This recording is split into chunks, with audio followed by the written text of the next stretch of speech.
Bertempat di lokasi yang strategis di tengah kota Sukoharjo, salah satu elemen penting dalam memudahkan mahasiswa untuk memenuhi kebutuhan perkuliahan, tempat tinggal, kebutuhan sehari-hari, dan berwisata.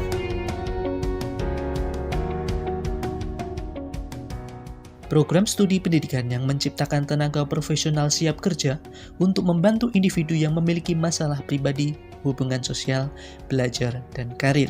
Bimbingan dan konseling Univet berdiri sejak tahun 1983 dengan nama Psikologi Pendidikan dan Bimbingan, kemudian berganti nama menjadi Bimbingan dan Konseling dengan akreditasi B.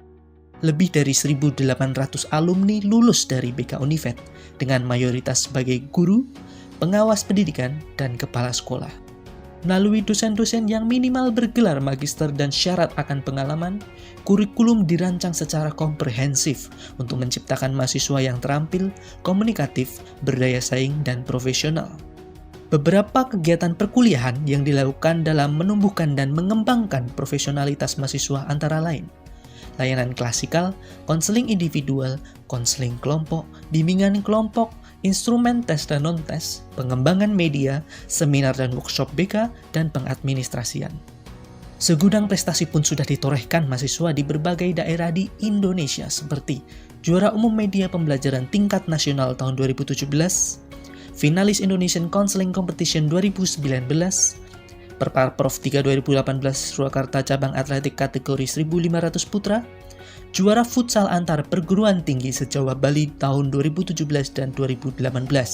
Munculnya prestasi salah satunya dipengaruhi oleh terpenuhinya fasilitas dari bimbingan dan konseling seperti laboratorium bimbingan dan konseling terstandar, ruang mikro teaching terstandar, ruang kelas yang nyaman, perpustakaan pusat dan prodi yang memiliki lebih dari 8.000 koleksi buku cetak maupun elektronik, ruang dosen, dan unit pengembangan karir dan alumni.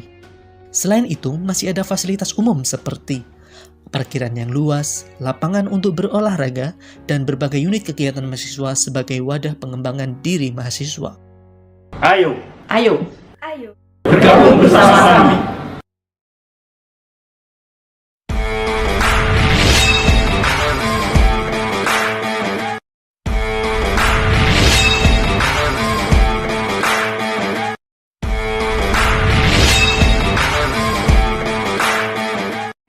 Assalamualaikum warahmatullahi wabarakatuh. Waalaikumsalam warahmatullahi wabarakatuh.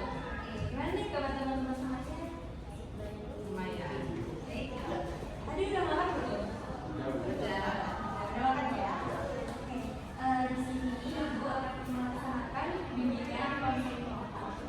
Sebelumnya udah ada yang tahu apa itu bimbingan kelompok? Oke. Jadi bimbingan konseling kelompok itu adalah bimbingan konseling yang diberikan oleh seorang konselor kepada konselingnya untuk memecahkan masalah yang dihadapi oleh konseling. Nah, di sini Ibu guru BK itu sebagai konselornya, sedangkan kalian peserta didik sebagai konselor. Nah, di bimbingan konseling kelompok ini ada beberapa asas. Yang pertama itu ada asas kesukarelawan, keterbukaan, dan kerahasiaan. Nah, di sini kesukarelawan itu kalian data sendiri asas kesukarelawan. Kemudian yang kedua adalah asas keterbukaan. Jadi silakan di saat bimbingan konseling berlangsung kalian bisa menceritakan atau terbuka, perlu khawatir untuk dijat atau apa. Oke? Selanjutnya itu ada asas kerahasiaan. Di sini nanti Ibu akan menjaga menjaga kerahasiaan di sesi konseling kelompok. Jadi cukup kita saja, kita yang ada di ruangan saja yang tahu apa yang sudah kita bahas. Untuk asas, Ibu rasa sudah cukup paham ya? Oke, untuk tanda caranya, untuk di bimbingan konseling kelompok kali ini Ibu akan menggunakan teknik start bombardment. Nah, untuk teknik start bombardment ini yang pertama, silakan nanti per orang mengajukan satu topik masalah yang menurut kalian urgent dan perlu untuk segera dibahas dan segera diketahui. Nah, nanti ketika semua sudah mengajukan satu masalah, nanti akan dilakukan voting atau pemilihan topik yang sangat urgent dan perlu segera ditangani. Nah, nanti setelah itu silakan dari teman-teman semuanya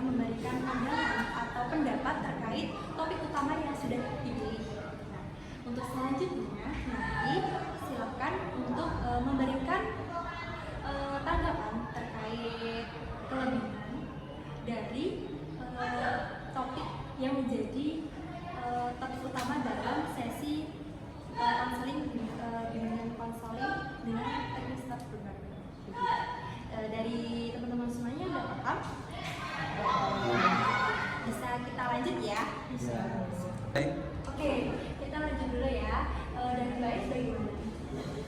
Saya itu dulu sering merasa nggak nyaman dan nggak betah kalau di rumah. Soalnya bunda sama ayah itu sering berantem kalau di rumah. Bahkan sering di pagi hari saya kalau berangkat sekolah nggak pernah sarapan karena bunda pasti nggak Gitu ya. Kita dulu ya Mas Rangki ya. Lanjut dulu buat Mas Afif dulu nih. Kalau saya masalahnya ekonomi keluarga. Jadi itu kan keluarga saya itu kan berjualan di pasar. Saya itu juga harus membantu keluarga di kayak nggak bisa membantu waktu gitu. Jadi kalau saya mau belajar nggak ada yang bantu jualan gitu. Kalau saya jualan saya nggak ada yang belajar. Itu ya. Oke, dari semuanya tadi sudah mengajukan satu masalah yang menurut kalian itu pasti berat ya, berat untuk permasalahan. Nah, sekarang kita lakukan voting menurut kalian semua dari permasalahan yang sudah diajukan tadi yang perlu kita pahami segera itu yang mana? Dari siapa tadi? tadinya insecure.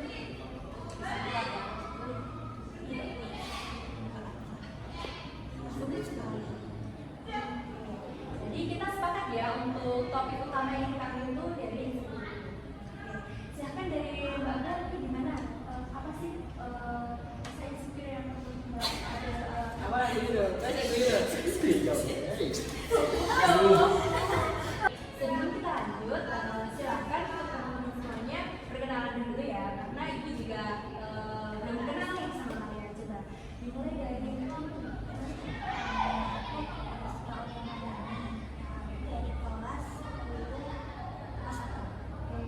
terus Kalau saya Indiatika Putri, saya juga dari Suri Pasar. Saya Aisyah Margarita, juga dari kelas 10 di Pasar. Saya Afif Abdulasan dari udah kenalan semua ya, ini pastinya udah kenal ya satu sama lain. Oke. Kita lanjut nih, silakan dari teman-teman semuanya untuk memberikan satu topik masalah yang menurut kalian itu urgent dan perlu kita bahas buat kita. Dimulai dari siapa dulu nih? Dari Cukup. Oke. Dari Mbak Aki dulu. Udah dulu. Terus itu ngaruh ke belajar. Kita lanjut yuk ke Mbak Abel ya. Ya, kalau saya itu kurang percaya diri, terutama itu di fisik ya. Saya sendiri kan dulu itu kan sebelum masuk ke SMA juga kan nggak sebesar ini, terus tiba-tiba pas masuk SMA ditambah bintang gitu, terus banyak yang kayak ya sebenarnya paling ini niatnya juga bercanda, cuman kan menurut saya tanpa mereka bilang gitu pun saya juga udah tahu kalau saya ada perubahan dari segi fisiknya, dan itu buat saya jadi nggak bukan nggak mau ya, jadi sedikit menutup diri dari teman-teman yang lain. Jadi masalah yang Mbak Abel ini tentang insecure ya. Iya, betul. Kita tahu dulu ya, kita lanjut dulu buat Mbak Aisyah. Oke, jadi kita sudah melakukan voting ya terkait masalah. Udah sepakat ya untuk topik utama yang kita angkat hari ini adalah insecure. Kan dari Mbak Abel ini gimana nih? Kenapa rasa insecure-nya bisa sangat mengganggu? Ya, kalau dari saya sendiri bukan karena menurut saya itu fisik itu kan sangat mempengaruhi entah bagaimana penilaian orang lain, tapi menurut saya orang yang fisiknya baik itu diterima di tempat dimanapun tempat itu diterima. Sedangkan saya sendiri tidak bisa menerima diri saya yang seperti ini,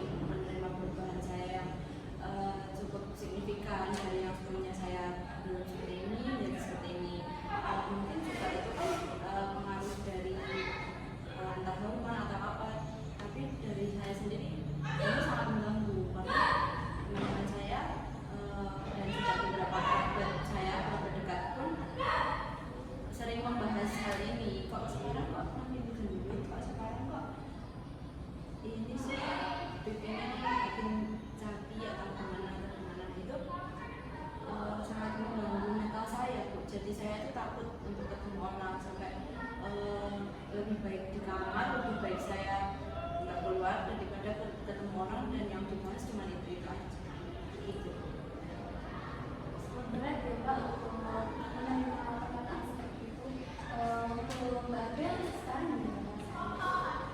Masih ada nantinya pada masih bingung caranya untuk menerima keadaan saya sekarang dan gimana cara saya keluar dari zona seperti ini, atau gimana cara saya mau dan siap untuk bertemu dengan orang lain dan interaksi lagi dan secara dulu itu masih susah. yang dirasain Mbak Abel seperti jadi teman-teman semuanya ini gimana pandangan kalian, atau mungkin dari kalian ada yang menjumpai kasus terkait itu, boleh nih saling bertukar pandangan pendapat dari kasusnya Mbak Abel ini. Aku tuh sering lihat TikTok, lihat Instagram, disitu kayak gitu, banyak yang aku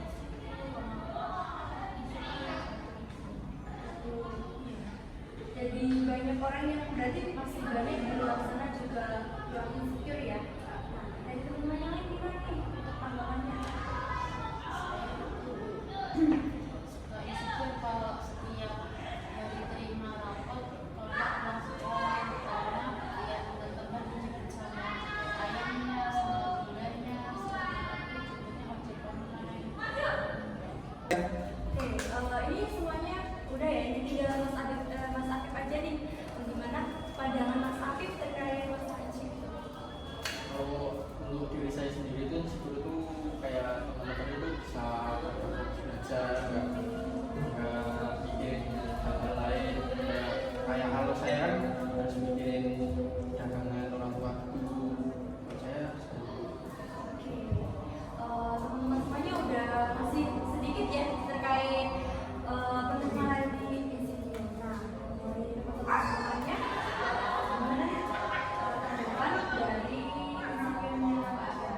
Apakah Mbak Abel itu ada sesuatu kelebihan yang bisa Mbak Abel gunakan untuk dia yakin kalau walaupun dia mempunyai insecure, dia masih bisa bangkit.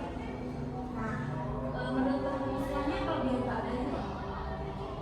Menurut saya tidak pernah lihat Abel itu ikut kayak yang Abel rasain, tapi aku lihat Abel itu malah pinter, terus berani ngomong di depan kelas, terus anaknya juga ceria, suka berteman sama Abel. Aku sama sekali tidak lihat dia. Itu ya pandangannya. Terus sama yang itu kalian gimana nih?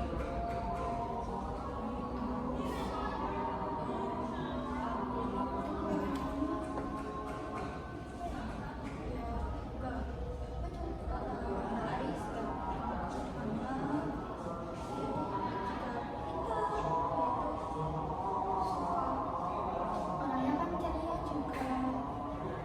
Itu ya pandangannya dari Mbak Rani, dari Mbak Saya. Dari Mas Afif gimana nih? Apa sih hal yang bisa ditonjolkan dari Mbak Abel ini buat dia nggak melulu berpusat sama insecure-nya aja? Kalau saya sih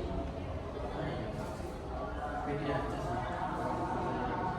Dia juga kan orangnya asik juga, udah gaul, jadi ya nggak usah terlalu juga.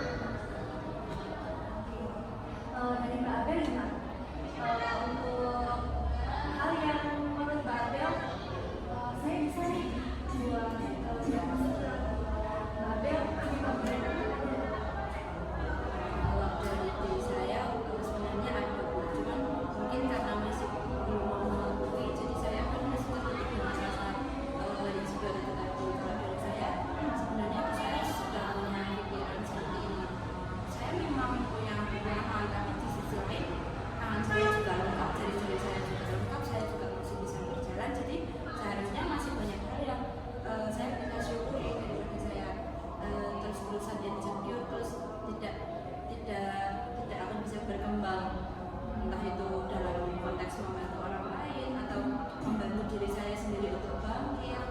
Mungkin karena dari teman-teman tadi sudah menyampaikan sedikit yang mereka nilai dari saya juga semakin mempunyai semangat untuk keluar dari zona ini. Dan saya juga mungkin setelah ini akan lebih bisa menerima diri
Iya. di jam yang sama juga. Iya. Oke, nanti silahkan teman-teman datang ke ruang BK.